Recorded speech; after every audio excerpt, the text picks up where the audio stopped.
Never saw Pantheon support coming. Guess Riot didn't either because they're now nerfing him. What is going on, Team ProGuides? Christoph with you guys here once again. I'm here to bring you guys the patch rundown, patch 10.21. As always, we're going to be going through every change of the most recent patch 10.21. We're going to provide you with all of the changes and figuring out which champions you should be picking or banning. Look no further because this is the video for you. But before we start, we have our question of the day, which is what's been your motivation to play League of Legends recently? For me, I have been playing basketball my whole life, and that has been my competitive outlet. And I loved playing League on the side, but now all of my need for competition is coming in League of Legends. The season is coming to a close, so I'm grinding my ass off. Let me know what is motivating you guys to grind League of Legends as of late. Alright, now let's head into the video. Kicking things off, let's talk about the new skins that are available this patch. It's my favorite section, you know it. First, we have Hextech Cassidy, which is now a craftable skin. If you have some gems, why not go ahead and look to see whether or not this one interests you. Next up, we've got Pumpkin Prince Amumu, Bewitching Elise, and Little Devil Fizz, which are all available in the store. Right on time for the beginning of the end of the year festivities, we've got some spooky but cute skins now available. Finally, Odyssey, Aatrox, Karma, Kha'Zix, Sivir, and Twisted Fate are also available. These skins look great, so make sure to check them out in the store, and let's get into the balance changes next. Starting off with our systems, we have a change coming to Nimbus Cloak. Nimbus Cloak has been a dominant choice in pretty much every elo. It's a staple rune choice for many junglers as well as a preferred one for many laners. The burst movement speed is just so good, it's great for closing out kills as well as making clutch getaways. Compared to other runes, Nimbus Cloak feels a bit too strong and Riot has gone ahead and nerfed it this patch. The movement speed buff has been changed from 10 to 30% to 5 to 35%. However, the duration of the buff has been reduced from 2.5 seconds to 2 seconds flat. Although weaker this patch, Nimbus Cloak remains a powerful option, especially for junglers. The reason Nimbus Cloak is so good is that it's going to benefit you in any game. Other runes might have conditions, for example, Nullifying Orb might sometimes activate but not really accomplish anything. Mana Flow Band will almost always be useful, but some champions are much less reliant on mana than others. Next up, let's talk about the top lane changes. The one top lane balance change this patch is coming to Camille. It's pretty clear that this is targeted at high elo where she's absolutely dominating Summoner's Rift. For most players, she's doing just fine, but her incredible presence in high elo is proving to be too much, and Riot has decided to finally pull the trigger on nerfing her. Her attack speed bonus on her E has been reduced from 40 to 80% based on ability level to 40 to 60% instead. Ultimately, this nerf is going to hurt Camille's late game quite a bit, however she'll still be a very powerful laner. It'll feel a little less punishing if you're not able to shut her out, as she's essentially lost 20% on her attack speed steroid.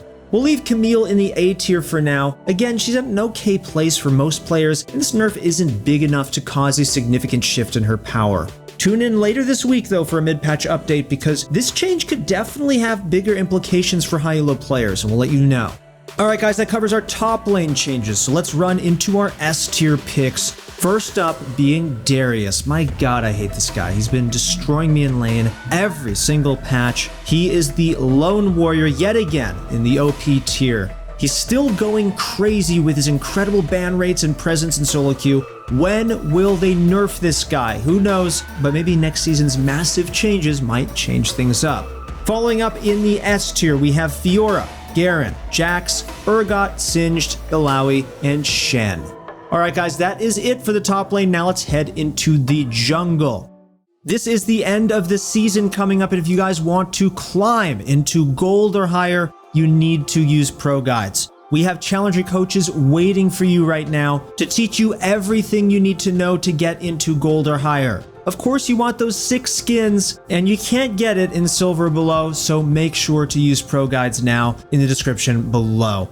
Okay, so in our jungle, we're going to start with Hecarim. For many patches now, Hecarim has been S tier or better. He snowballs extremely hard because of his high damage output, tankiness, and crowd control. While he does fall off, getting an early lead with Hecarim can quickly result in a very one-sided match. Solo queue especially allows players to find those early takedowns necessary to take off in hard carry games. To keep him in check, Riot has decided to nerf him a little bit. The base damage on his E has been reduced from 45 to 165 to 35 to 155. Also, its max base damage was decreased from 90 to 330 to 70 to 310. Hecarim is being moved down from the OP tier into the S tier as a result of this nerf.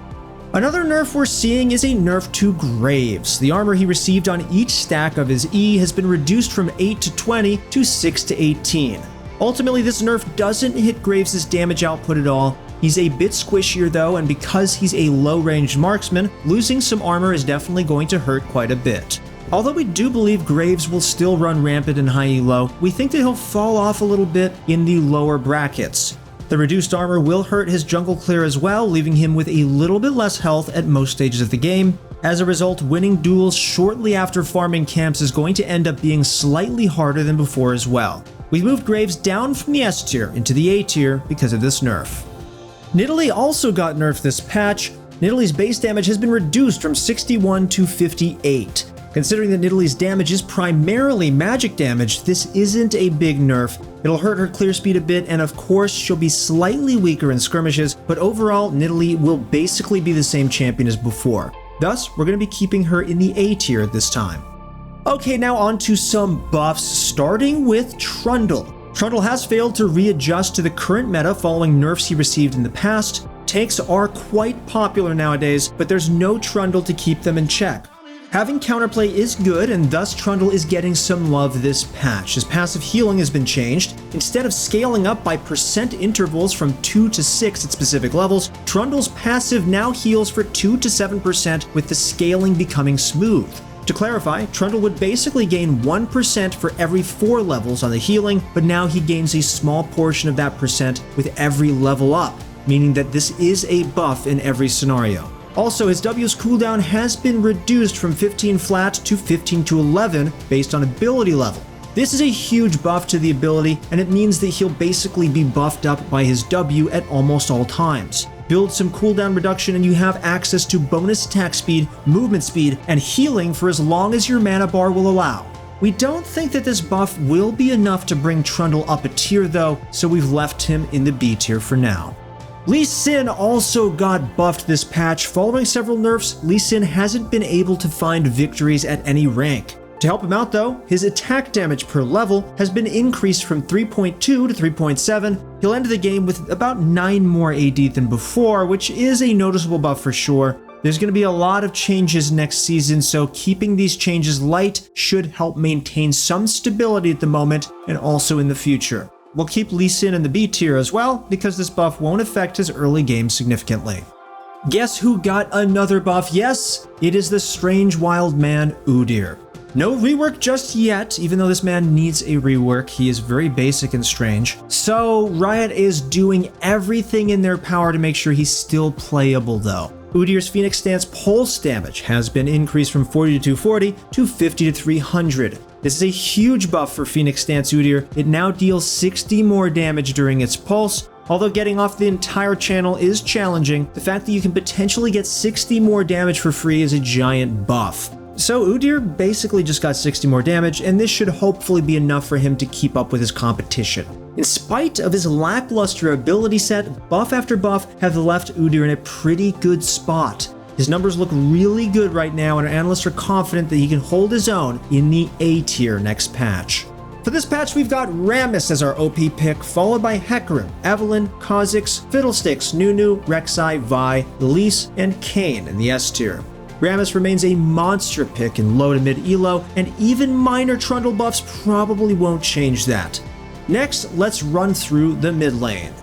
Like the top lane, the mid lane features a single change as well, and that is to Corki. So we haven't seen him in quite a while, but maybe that'll change with him receiving some more firepower. Mid lane is actually where he's most popular, so we're not going to refer to him as a marksman, even though that's what he is. His Q's bonus AD ratio has been increased from 50% to 70%. While Corki is known for his burst damage, we haven't really felt that in a while. We've hardly seen Corki players at all, so that's probably a part of the reason. This buff would allow Corki to clear waves more effectively in the mid to late game, while also giving him some extra damage at all stages of the game. Corki doesn't build too much AD because Trinity Force eats a slot without providing a whole lot. However, this is still a buff, and we might see Corki played a bit more from here on out. That's being a little bit optimistic though. We're going to leave him in the C tier for now.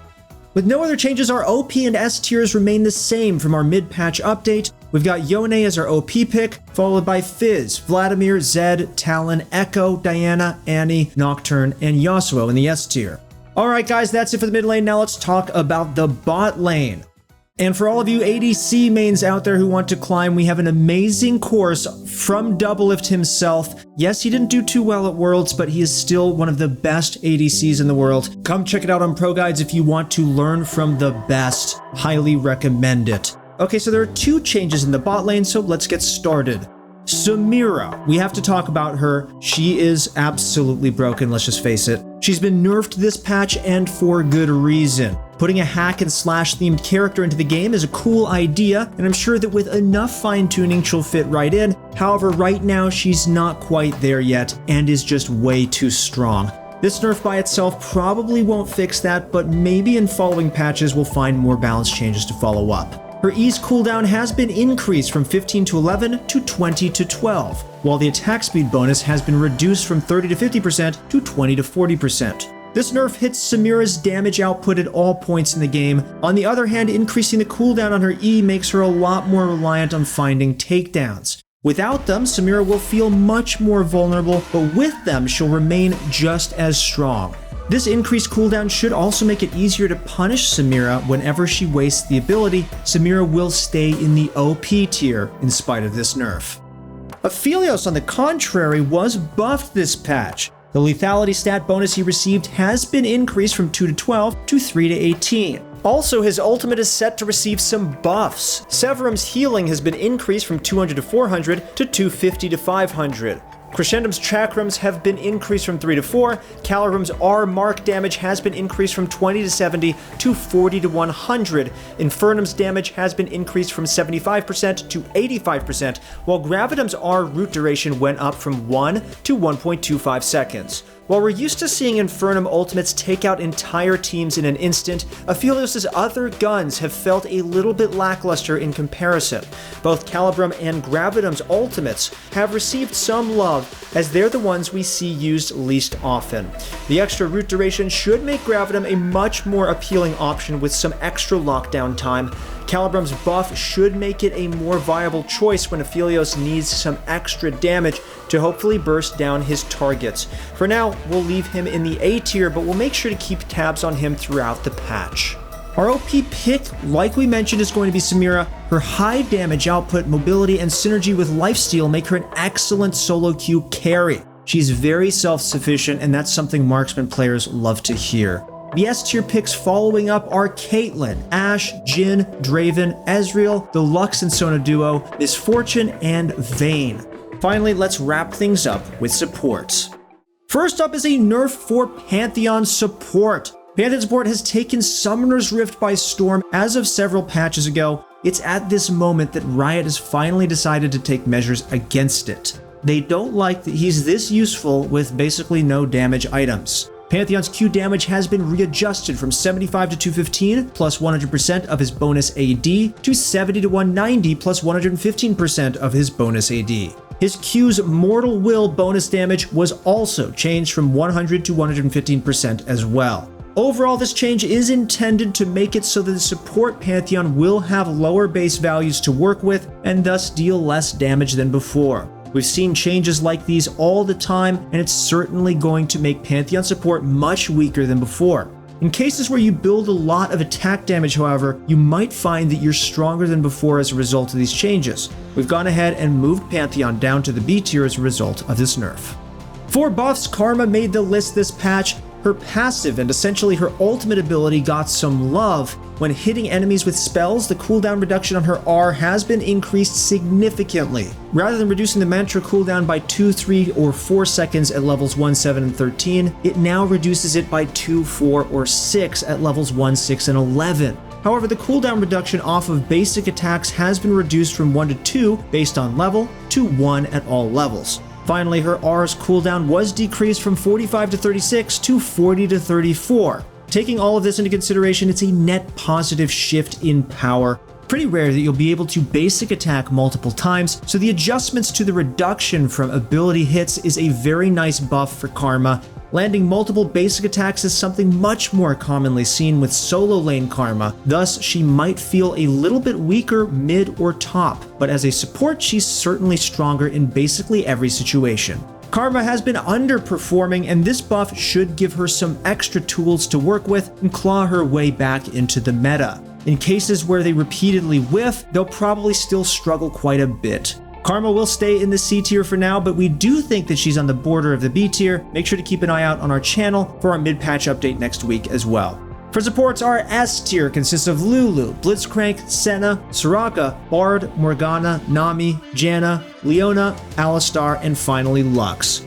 Alright guys, that's going to conclude our patch rundown, so thank you guys so much for watching. Like I mentioned earlier, it is the end of the season. You have to go to ProGuides.com and get yourself into gold or higher. We are serious about your guys' improvement, so come on over and we will make sure you get better. Make sure to also subscribe to our channel for more content just like this. We're always doing our best to help you guys improve, and we're glad that you guys can give us all the support that you do. Until next time, guys, that's it for the video. Thank you so much for watching. Good luck in your next few games, and I'll see you on the Rift.